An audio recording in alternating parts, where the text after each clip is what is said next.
नमस्कार दोस्तों EPS 95 minimum pension वृद्धि की एक और नए वीडियो में आप सभी का बहुत बहुत स्वागत है।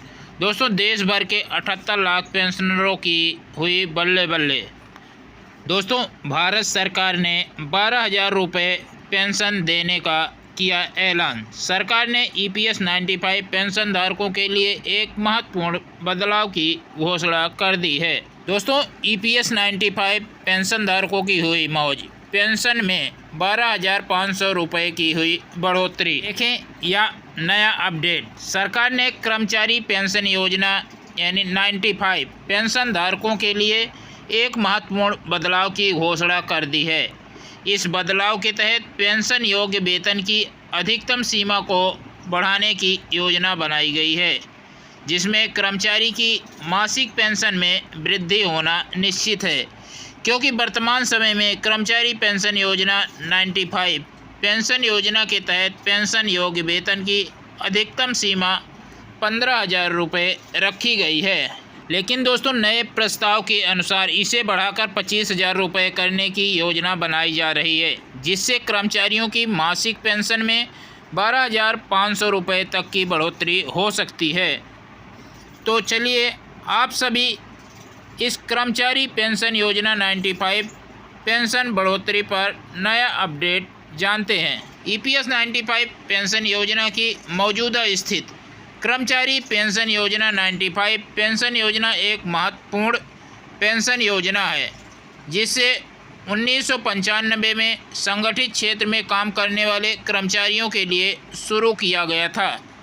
यह कर्मचारी पेंशन योजना कर्मचारी भविष्य निधि संगठन द्वारा संचालित की जा रही है और इस कर्मचारी पेंशन योजना का लाभ उन्हीं कर्मचारियों को मिलता है जिन्होंने कम से कम 10 वर्षों तक जॉब कर ली है, अपनी नौकरी कर ली है। उन्हीं कर्मचारियों को यह फ़ायदा मिलता है। कर्मचारी पेंशन योजना के तहत कर्मचारी के वेतन का 12% उसके PF खाते में जाता है, जबकि नियोक्ता भी समान मात्रा में योगदान करता है। इस योगदान का एक हिस्सा जो 8.33% होता है पेंशन फंड में जाता है, जिसमें से कर्मचारी की पेंशन राशि तय होती है। Employ pension scheme. पेंशन वृद्धि की गणना कैसे करना है।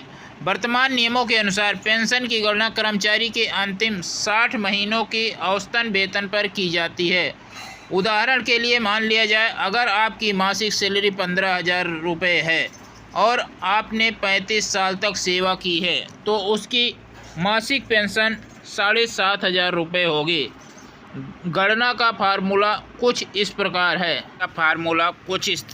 है। मासिक पेंशन बराबर पेंशन योग्य वेतन इंटू सेवा की अवधि अपॉन 70। लेकिन अगर पेंशन योग्य वेतन को बढ़ाकर 25,000 रुपये किया जाता है, तो आपकी पेंशन भी बढ़कर 12,500 हो जाएगी।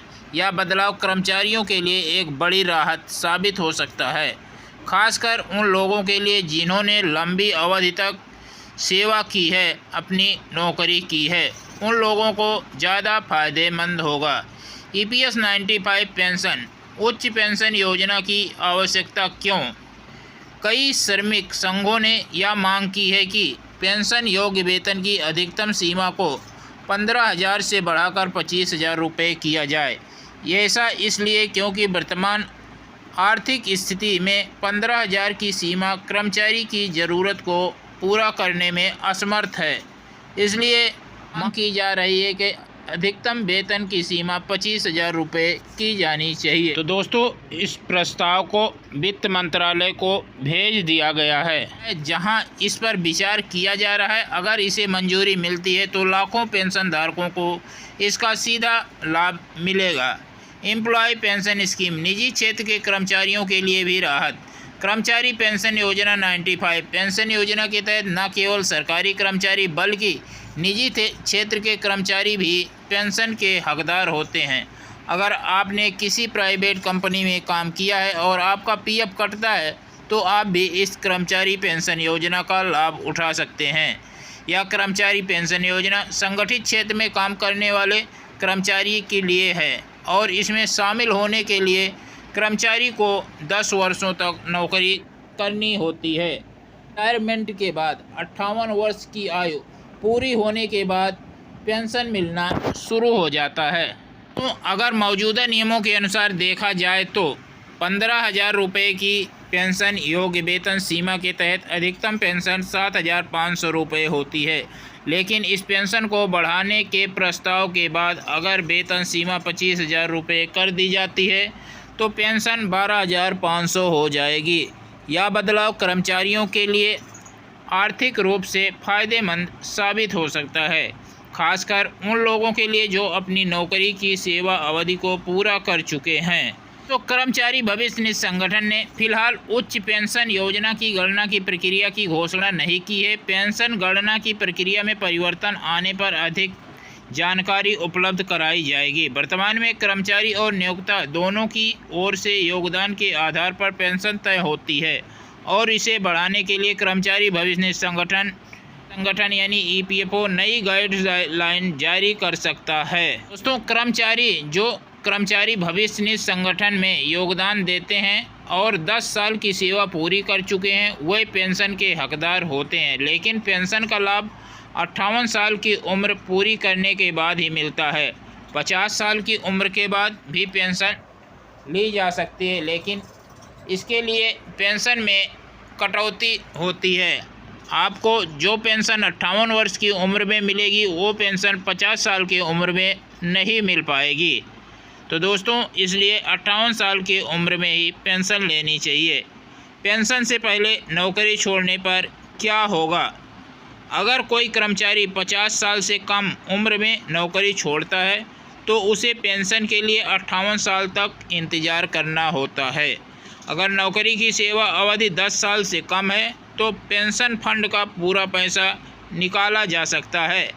EPS 95 पेंशन योजना के तहत पेंशन योग्य वेतन में बढ़ोतरी का प्रस्ताव कर्मचारी के लिए एक बड़ी राहत साबित हो सकता है।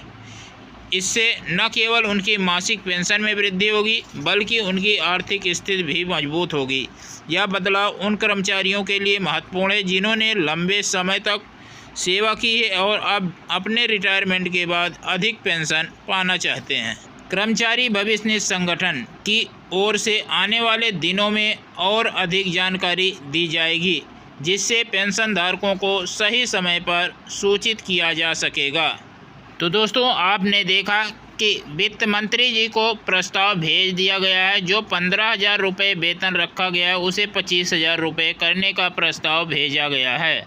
यदि 25,000 रुपये वेतन हो जाता है तो पेंशन भी हमारी ऑटोमेटिक बढ़ जाएगी, 12,000 रुपये 500 हो जाएगी। दोस्तों, इस हिसाब से जो हमारी पेंशन होगी 12,500 रुपये होगी। तो दोस्तों, आशा करते हैं ये अपडेट आपको पसंद आया। ये जानकारी पसंद आए तो वीडियो को लाइक करेंगे। इस चैनल पर नए हैं तो चैनल को सब्सक्राइब कर लेंगे। मिलते हैं नेक्स्ट वीडियो में। अभी के लिए धन्यवाद। जय हिंद, जय भारत।